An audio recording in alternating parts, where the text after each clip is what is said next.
Ed eccoci con la nostra prima ospite, la nostra prima interlocutrice. Abbiamo il piacere di avere qui collegata con noi, con lo studio, la dottoressa Erika Borella, che è psicologa e professoressa associata all'Università di Padova. Con la dottoressa, grazie di essere qui con noi, ben arrivata. Grazie a voi, buonasera a tutti. Vogliamo parlare delle persone anziane, di come è bene, sarebbe meglio invecchiare, invecchiamento attivo, così definito. Quali sono le strategie che si possono adottare, se ci sono? Quali sono le problematiche che a volte insorgono nelle persone anziane? Come si può evitare, difficile, però tanti chiedono questo, evitare di incappare in alcune patologie dell'età senile?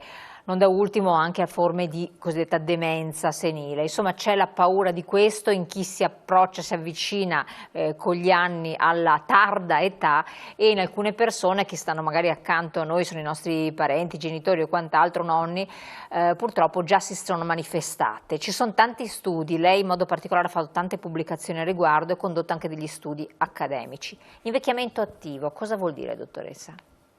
Allora, invecchiamento attivo è un termine che è stato utilizzato appunto per cercare di promuovere una cultura positiva di quello che comporta l'avanzare dell'età.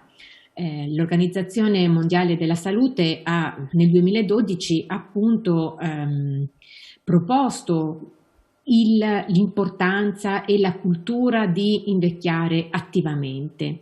Che cosa vuol dire? Molto semplicemente vuol dire aggiungere qualità agli anni che viviamo, non solo anni. Non è solamente importante vivere a lungo, ma come dicevano anche alcuni studiosi e filosofi, vivere a lungo e vivere bene. Quindi aggiungere questa qualità, questa componente di benessere all'avanzare dell'età. Quindi al fatto che si vive molto più a lungo e abbiamo oggi le competenze, sappiamo quali sono le buone prassi per poter invecchiare bene. Qual è una delle prime prassi che caratterizzano questo invecchiare bene, questo invecchiare attivamente, che altro non è che riuscire a rimanere il più a lungo possibile autonomi, al rispondere a quelle che sono le richieste dell'ambiente, della nostra quotidianità. Il primo aspetto importante è quello di superare una visione molto spesso stereotipata che si ha della persona che sta invecchiando. Fin dalla storia, da anche Cicerone, si associava la vecchiaia alla malattia. Ebbene, non è così. La vecchiaia non è un sinonimo di malattia, può essere caratterizzato la vecchiaia da alcune patologie, anche organiche, ma non tutti, e non è detto che si invecchi con la presenza di difficoltà a questo tipo di livello. Si parla quindi di questo fenomeno anche sociale che è chiamato ageismo, cioè il fatto di associare molto spesso all'avanzare dell'età tutta una serie di aspetti che sono soprattutto negativi: la perdita di memoria, la perdita di autonomia, i cambiamenti fisici, i cambiamenti anche a livello più sensoriale, quindi di come stiamo. Ma è quindi solo la vecchiaia una perdita, cioè il venir meno di alcune competenze? No, in realtà non è così. Cioè ce ne sono altre che possono acuirsi, quindi che possono emergere, bisogna anche essere in grado di riuscire a coglierle, valorizzarle e capirle, quelle che invece possono emergere, giusto?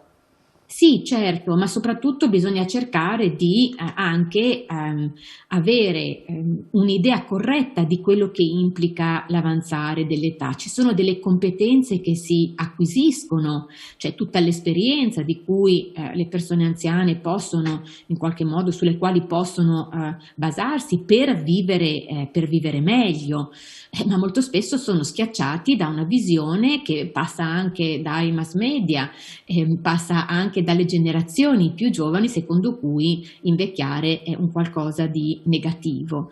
Ecco, quello che poi è anche certo è che tutti questi stereotipi, questi pregiudizi vengono interiorizzati dalla persona che sta invecchiando, che quindi pensa che invecchiando sia inevitabile perdere le proprie abilità mentali, quindi la propria memoria diventi più debole, si diventi più distratti, che il cervello non possa cambiare, che non si possano apprendere cose nuove, che appunto, come giustamente diceva anche lei, una delle credenze errate che si ha è che invecchiando si sviluppi un qualche disturbo neurocognitivo, demenza, che gli anziani hanno anche molti più problemi di depressione, di solitudine dei giovani, che gli anziani sono testardi, sono dei brontoloni. Ecco, tutti questi sono degli stereotipi, cioè è una visione che non corrisponde alla realtà. È vero, però se anche una persona, In generale. io le interrompo un attimo in modo che facciamo un po' un botta Prego, anche risposta, certo. però dicevo, se anche una persona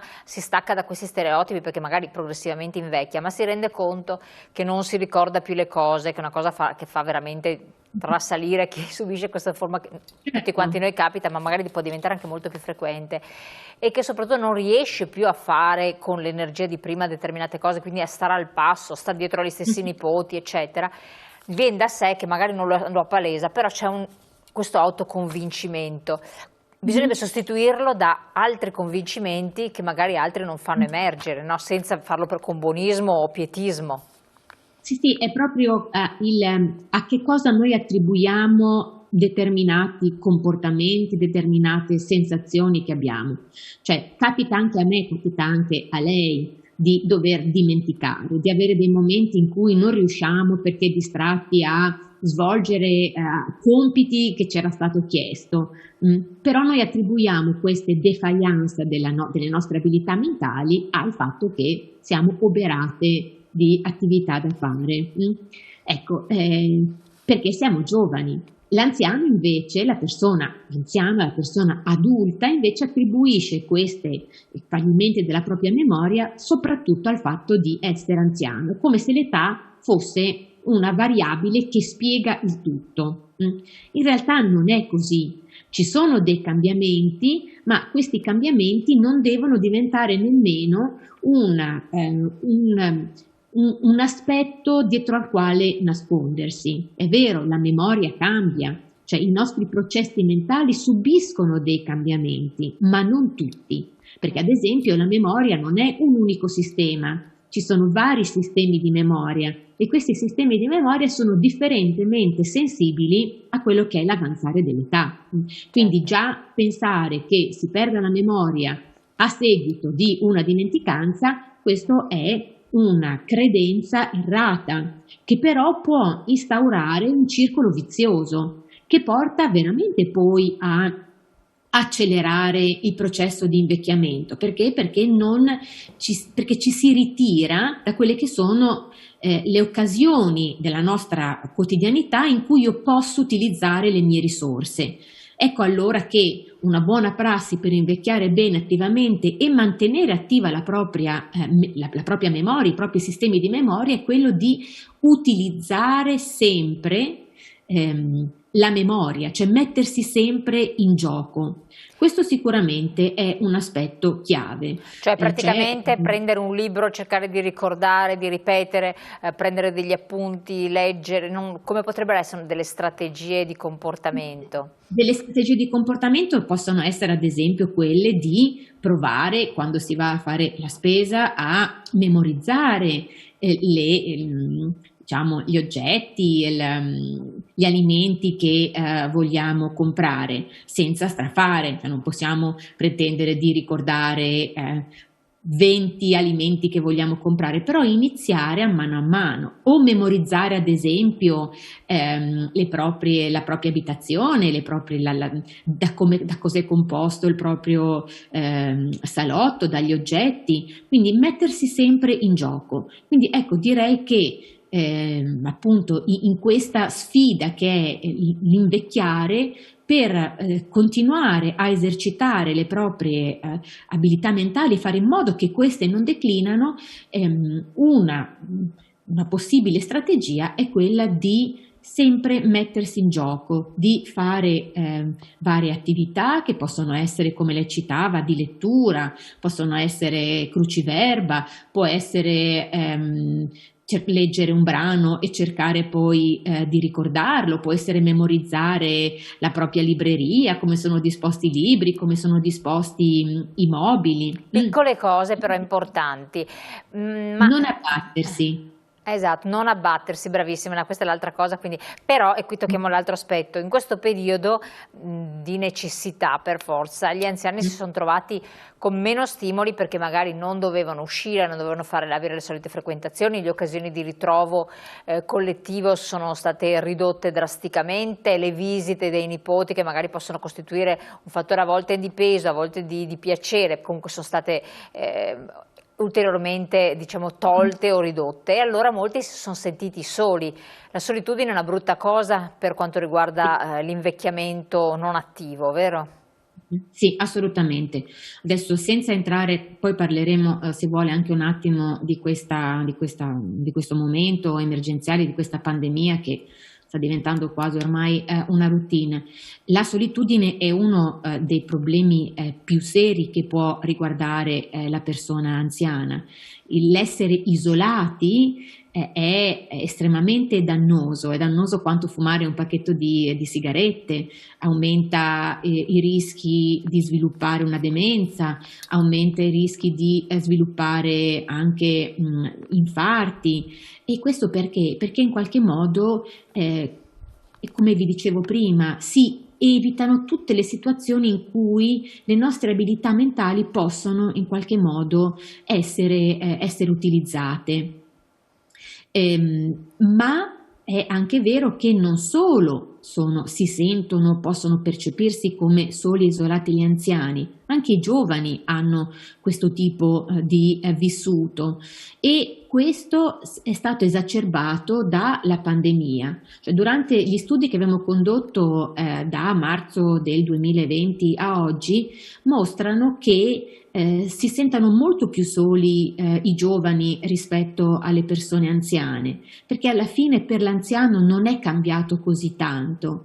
Ci sono stati anche alcuni studi americani che hanno appunto mostrato come tra i cambiamenti che caratterizzano l'avanzare dell'età ve ne sono alcuni che costituiscono un punto di forza per la persona che sta invecchiando, e questi riguardano ad esempio tutta la sfera emotiva, cioè la persona anziana regola molto meglio le proprie emozioni e cerca di privilegiare le emozioni positive. Tra l'altro ricordiamo che alcuni anziani, soprattutto quelli che sono chiamati grandi vecchi, quindi gli ultra 85enni, hanno vissuto periodi molto simili a quello che stiamo vivendo, quindi hanno anche tutta una serie di risorse e di riserve, di fattori protettivi che li stanno aiutando a gestire tutti questi cambiamenti, cosa invece che il giovane non ha.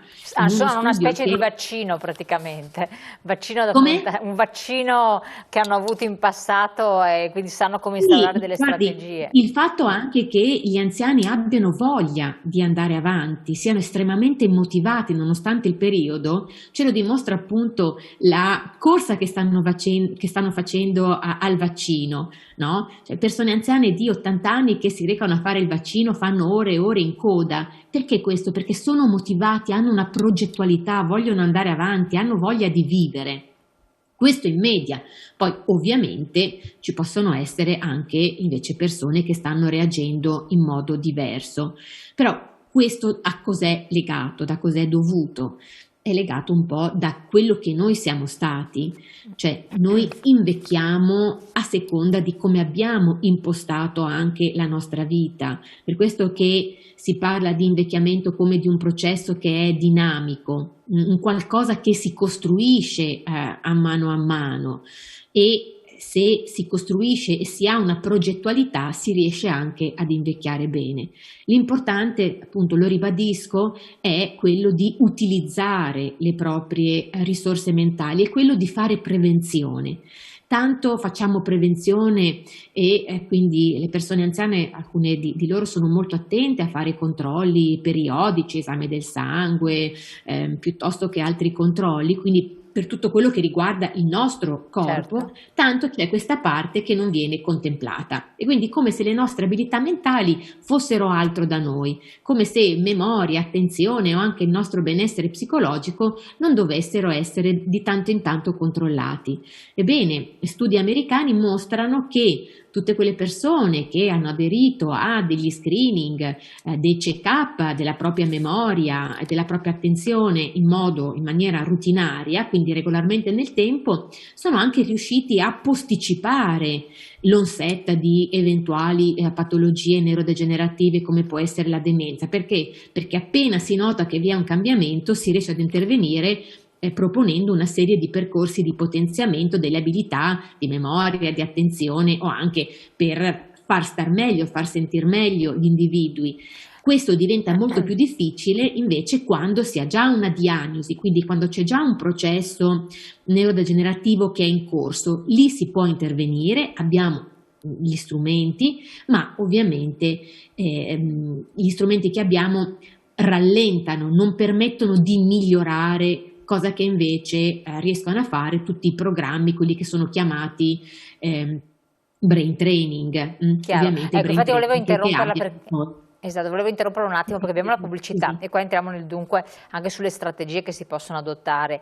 Ci sono varie terapie, so che c'è anche la terapia di stimolazione cognitiva, ci sono varie tecniche, chiamano così tecniche, no? per supportare e seguire la persona in modo che poi non degeneri progressivamente, perché la paura è sempre quella. Parliamo di questo sempre con lei, dottoressa, resti con noi subito dopo la pubblicità, pochi secondi.